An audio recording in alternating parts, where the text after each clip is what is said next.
Chào mừng quý vị quay trở lại với chương trình Tôi Việt Nam trên kênh truyền hình FBNC cùng với cuộc trò chuyện với Gary Daniels là diễn viên của bộ phim hành động truy sát Angels. Hey, welcome back. Thank you. So you've been in the industry over 20 years. What's kind of biggest change that you have seen in the industry so far after that 20 years? In terms of the movie making business? Sure. Obviously, with the advent of technology, the technology has grown and changed so much over the last 20 years. We used to shoot everything on 35mm film, which meant bigger cameras, equipment was all bigger to match the cameras and everything, and it just seems now that everything has gotten smaller. I mean, cameras have gotten smaller, so equipment has gotten smaller, lights have gotten lighter, which means you don't need as big a crews as we used to have. So things tend to move generally a lot quicker nowadays than they used to. Another thing, when we used to shoot in film, you used to have to wait like 3 days to see the dailies or the rushes, as some people call it, basically the raw footage that you shot that day. You would have to send it to the lab, you wait 3 days for it to come back, and then you know, the director and the crew would get together for a screening and check things like the makeup, the lighting, see how the film looks actually. It's kind of review right after that. Exactly. If there's something wrong, maybe the makeup artist is putting too much makeup, or you notice that. There's a lot of technical things they'll notice when they see the raw footage. Nowadays, it's they have a card, they take it out of the camera, they go plug it in their internet. On site, right? On site, and you see the footage right there. Time, yeah. And, you know, so that's gone. And directors now are actually editing scenes right there. We're shooting it, and you on can the set as well, you can right? edit it right on your laptop nowadays. I mean, if you have a digital camera and a laptop now, you can get all sorts of editing programs for your laptop, lighting. You can do everything on a laptop. And so, consequently, it's bringing the budgets very, very low, bringing the budgets down.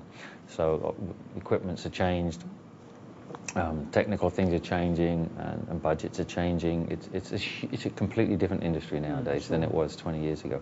How about becoming an actor? I mean, how hard is it for being an actor right now compared to like 20 years ago? Break into the industry. I think it's always difficult to break into the industry. There's no one way to break into the industry. You know, there's standard ways. You go to acting school, you get a headshot printed up, you send it to agents, you hope an agent would take you on, they send you out. Like an audition? They send you out for auditions. Okay.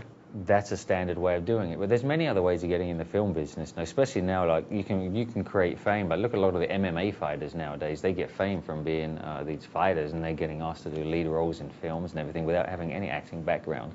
So there's a lot of different ways of getting in film. I feel that it was easier back in the 90s maybe because there was a lot of what we call smaller budget and mid-level budget movies which you could break into. It's very tough to get into the bigger films until you get good experience. But because of the changes in the economy over the last 10, 15 years, a lot of that mid-level filmmaking has disappeared. And a lot of buyers now, the films are actually star-driven nowadays. A lot of the buyers, when they look to buy a film, the first thing they ask is who is in it. And if you don't have a name in the film, it's very hard to sell your film, which hurts, you know, if you're breaking into the business nowadays, it makes it a little bit tougher.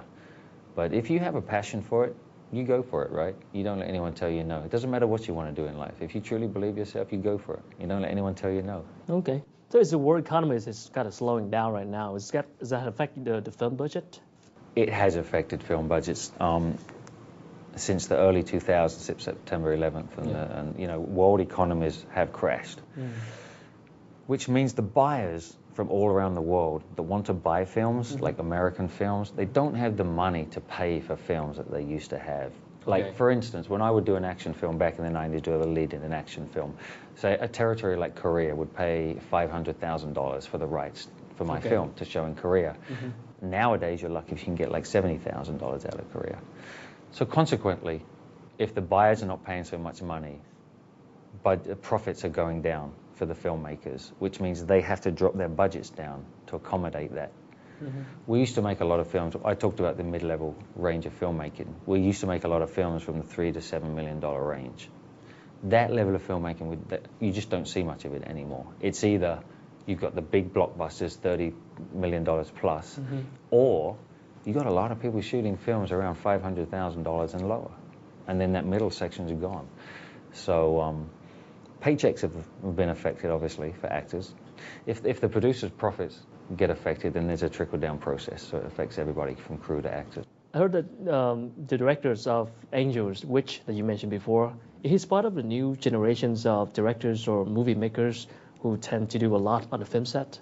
Which is He's very much an all-round filmmaker. He writes the scripts, he produces his movies, he directs his movies, and he can be the director of photography also, which the director of photography is not just the operator, he operates, but also they set all the lighting for the film, for each scene. So yeah, he's... I don't think there's too many guys out there. I don't know whether we can call him a new generation, because I don't think there's many people out there that can do all that. So it's not actually, there's going to be a generation of people doing this, but it just, it serves its purpose. It's you know, of course, he can save costs. He doesn't have to pay writers and doesn't have to hire another producer and production crew when he's shooting in Thailand. He has it all himself. So it's definitely a plus. And he has the vision in his head. He writes it and he has the vision, so he knows exactly how to direct it. He knows how to cast it. He knows how to light it. He has a very clear vision of what he wants. And I think that shows in a film like Angels. When you see the end product, you can see that this is a guy that knew what he wanted. All right. Well, thank you for sharing. Let's take a break and we'll go back. Thank you. Thưa quý vị, vừa rồi là phần 2 với cuộc trò chuyện cùng Gary Daniels, là diễn viên của bộ phim hành động Truy Sát Angels. Mời quý vị giải lao trong ít phút trước khi quay trở lại với phần cuối.